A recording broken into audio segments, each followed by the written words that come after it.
All right.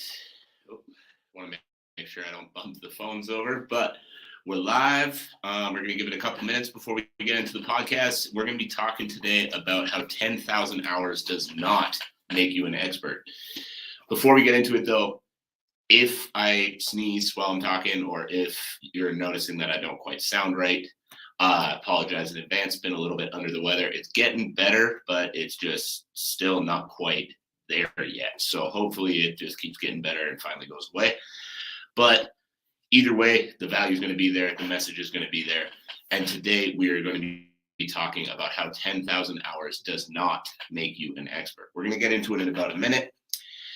But in the meantime, as you guys tune in, you know the drill, you know why we're here, you know why we do this show. We do this show to help athletes reach their actual true potential in sport, reach new levels in sport. We help athletes achieve the things that they don't believe that they can achieve. So if you have tuned into the show before, you know where to find it, the elitedevelopmentpodcast.ca or any of the major podcast platforms. If you haven't tuned into the show before, make sure you write that down, the Elite Development Podcast. Go search it up on the website, go search it up on Spotify, Apple Podcast, anywhere else that you find the podcasts, because there's going to be a lot of value in that for you. If you're an athlete tuning in right now, drop me a comment and let me know that you're here. Let me know what sport you're competing in and if you have any competitions coming up. And then also, if you have something that you're struggling with, drop it in a comment because we'll touch on it in later podcast episodes.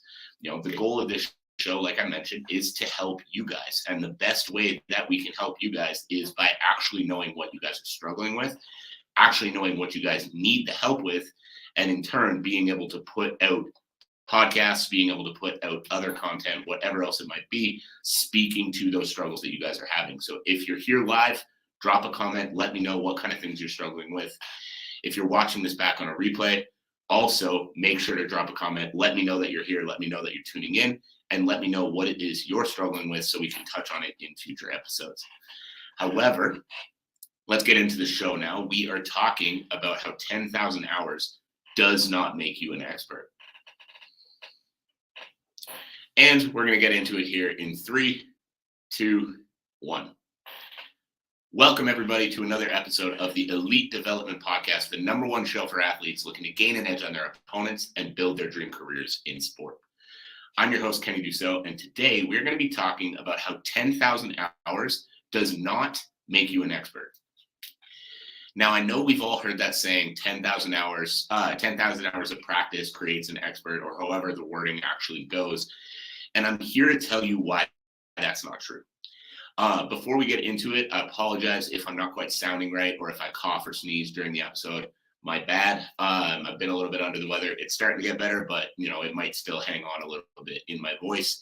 Hopefully that doesn't end up causing any issues though. So 10,000 hours does not make you an expert. Let's talk about it. I know we've all heard that expression. I know you've heard people say 10,000 hours of practice will create an expert in anything. And I'm here to tell you why that's not true. The reason that we're going to get into it is because I hear this so often with athletes. Their goal is just to spend as much time as possible practicing their sport to make sure that they can get to that expert level.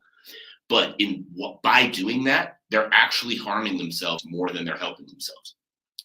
Let me preface this by saying, this is not me saying you don't need to work hard. This is not me saying practice is not important. This is not me saying any of that dumb shit that people tell me that I say by telling you to be smarter about your training. This is just saying that there is no one objective measure of saying practice for this long and you'll be good. And so why do I want to make sure we're talking about this expression, and why do I want to make sure that I get across that this expression is not something you should put any stock into? See, when I speak to athletes and they have that impression that 10,000 hours will make them an expert, or the more practice they do, the better, what that tends to lead to is athletes feeling like they need to spend every waking minute of their lives practicing their sport. They need to wake up and just eat, breathe, everything. Their sport needs to be everything. And if their sport isn't everything, they're going to fall behind. Now, when that happens, you're going to make a lot of improvements very quickly. You're going to start acquiring skills very, very quickly. Good things are going to happen very, very quickly in your sport. However, what starts to happen after a while is you start to burn out. So first off, you're going to lose enjoyment of the sport. You're going to lose passion for the sport, because if you're literally not allowing yourself to do anything else, the sport's not that enjoyable anymore. You're going to practice because you have to, not because you get to. You're going to practice because that's what that's what you need to achieve these goals you want, but you're letting every other area of your life go. So you're going to lose passion for it. You're going to lose enjoyment for it. Second, physically, you're going to start to burn out. Your body is going to get overworked. And when your body gets overworked, you start to get hurt. So for martial artists specifically, what I see a lot is shoulder injuries and hip injuries, knee injuries. These things coming from repeated throwing punches, repeatedly throwing kicks, repeated movements every single day, day after day, week after week, month after month, year after year. And eventually the body just can't take it anymore. So even though your skills might be improving, your ability to actually execute the skills is going down because of how much you're practicing and how much time you are actually putting in. So again, the goal is not to be the one who spends the most time, especially when you're competing. The goal is not to be the one who spends the most time in the gym. The goal isn't even to be the one who has the best skill set. The goal is to be the one who wins on the night of the competition. Now, your skill set is obviously extremely important to your ability to win on the night of the competition. However, it's not everything. Your skill set mixed with your conditioning, mixed with your strength, mixed with your power, mixed with, what kind of shape your body's in physically. If you're injured, that's going to take away from your ability to win.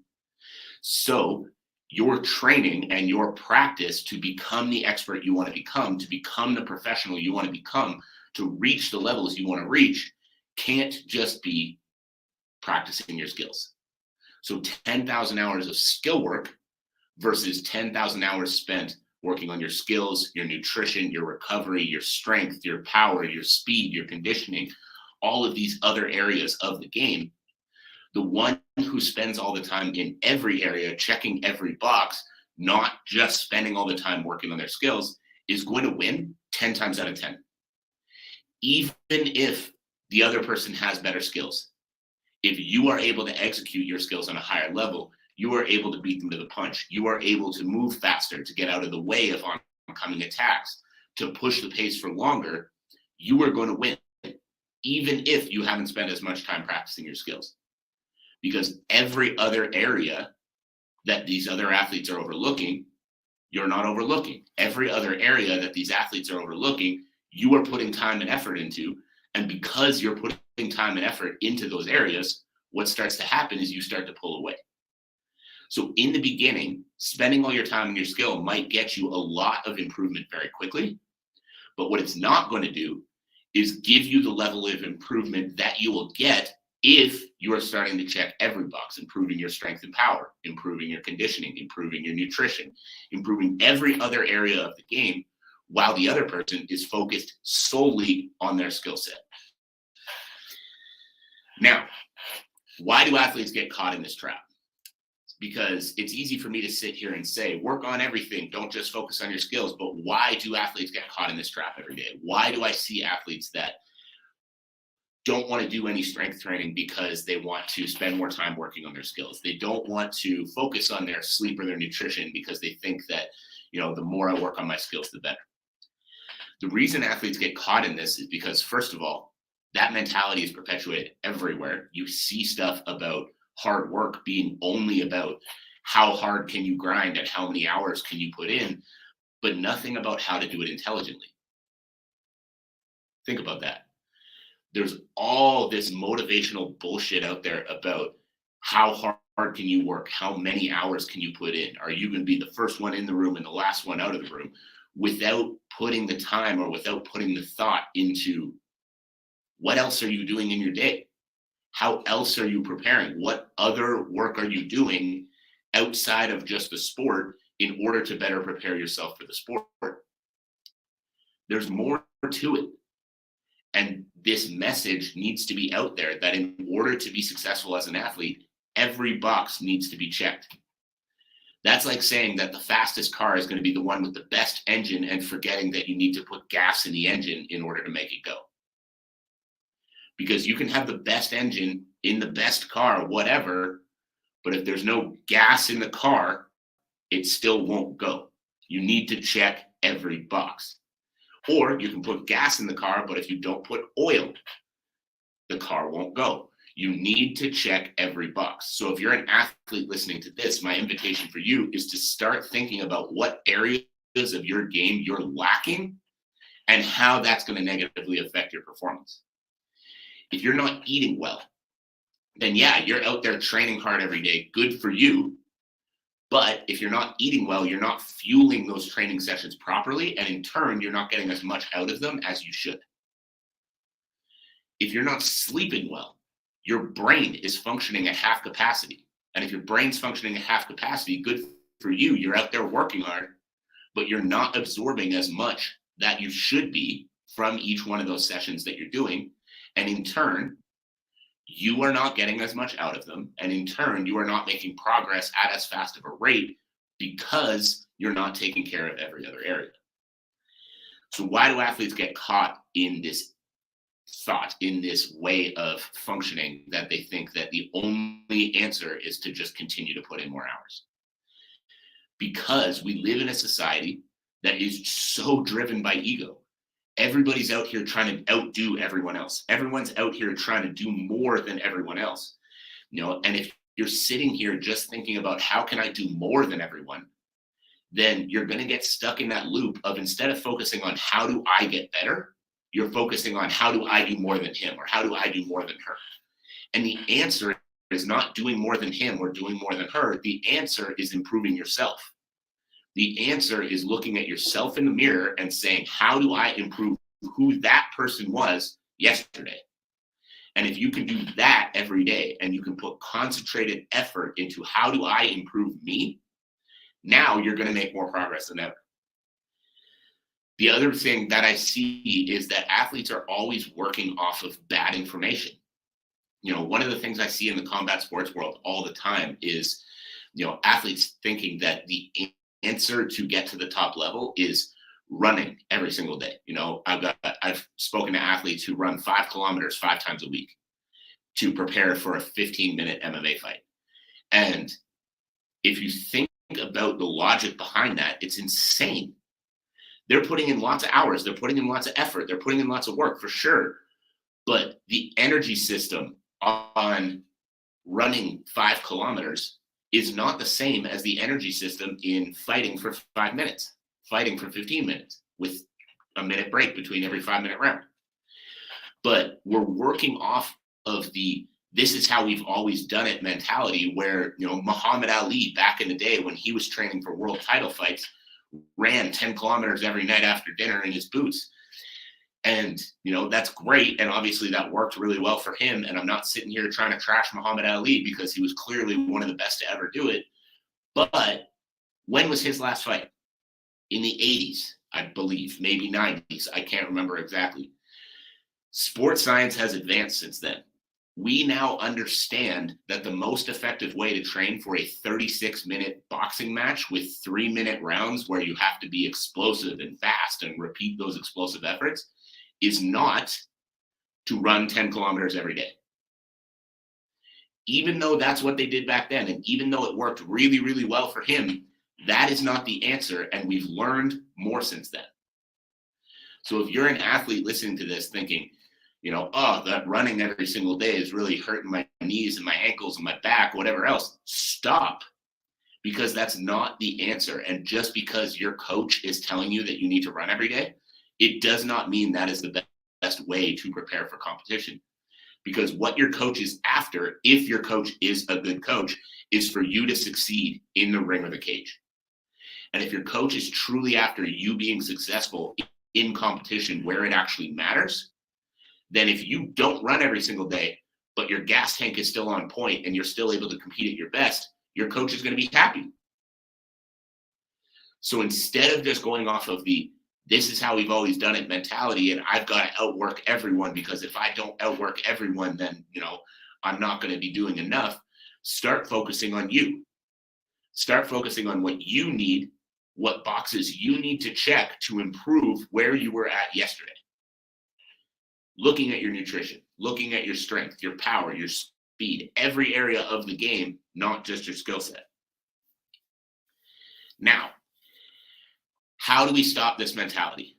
How do we stop this mentality of just always trying to outdo everyone and actually start focusing on yourself? Because I know, again, like I've said, it's easy for me to sit here and say, stop focusing on what other people are doing. Stop focusing on what, this coach or that coach is telling you to do. Stop focusing on these old, out-of-date methods that have actually no evidence that, they actually help athletes. Start listening to me. It's easy for me to sit here and say that, but the second you go back out in the world, the second you turn off this podcast and you're around your other coaches, you're around teammates that are going for these long runs and calling you a pussy for not doing as much work as them, it gets hard to continue to focus in the right areas. It's hard to continue to focus in the right areas. So what do you do? How do you stop this mentality? How do you start actually focusing on you? The number one thing that helped me when I was dealing with similar things as I started growing my business was to tune everyone out. Start understanding that nobody's opinion has an effect on your career. Nobody's opinion is going to pay your bills. Nobody's opinion is going to have an effect on how successful you can be. What has an effect on how successful you can be is the work you are willing to put in, the time you are willing to put in, the effort you are willing to put in. So if you're spending your time focused on trying to outdo him or outdo her, that's not spending your time focusing on how to improve you, because that person is on a different path than you. That person is doing different things than you. That person is not spending their time in the same areas that you need to spend your time, because they're a different athlete with different needs at a different point in their career. So if you're spending your time focused on them, you're losing out. But if you can take that energy and that time that you're spending focused on what other people are doing and focus it back on yourself, now you're going to be able to be more intentional. You're going to be able to think, what do I need to do in order to have the effect that I need on my career? And you're going to be able to put that time into actually making improvements that are going to serve you where you're at. So the number one way to actually start focusing on this mentality and actually start improving at the fastest possible rate and taking the fuck over in your sport is to of course, that's where I screw up my words. So the number one way that you're going to actually be able to take over in your sport, to actually be able to start focusing on you and your needs, is to remember what you can control and forget everything else. What you can control is how you show up. What you can control is the work you put in. What you can control is what's actually going to have an effect on your career. So stop looking at what other people are doing. Stop looking at where other people are spending their time. Stop listening to other people telling you, this is what you need to do, this is what you need to do, that is what you need to do. And start actually thinking for yourself. Where am I falling short? What areas am I weaker right now that need more work? What areas that I can improve right now are going to help me get better tomorrow? What am I not doing that is going to allow me to reach the next level in my sport? If those questions are top of mind continuously, and that mindset is top of mind continuously, you are going to set yourself up for higher and higher levels of success as you continue to train, because you are going to be focused on making improvements that serve you instead of focusing on making improvements based off of what other people are doing. So that is it. That is all. I hope you got some value from this. I hope you learned a little something. If you did, make sure to drop a comment if you're watching this back on the YouTube channel, Facebook, wherever else you might find it. If you are listening to this on the podcast, I would greatly appreciate a review of the show to just tell others what it is you're taking away from the show.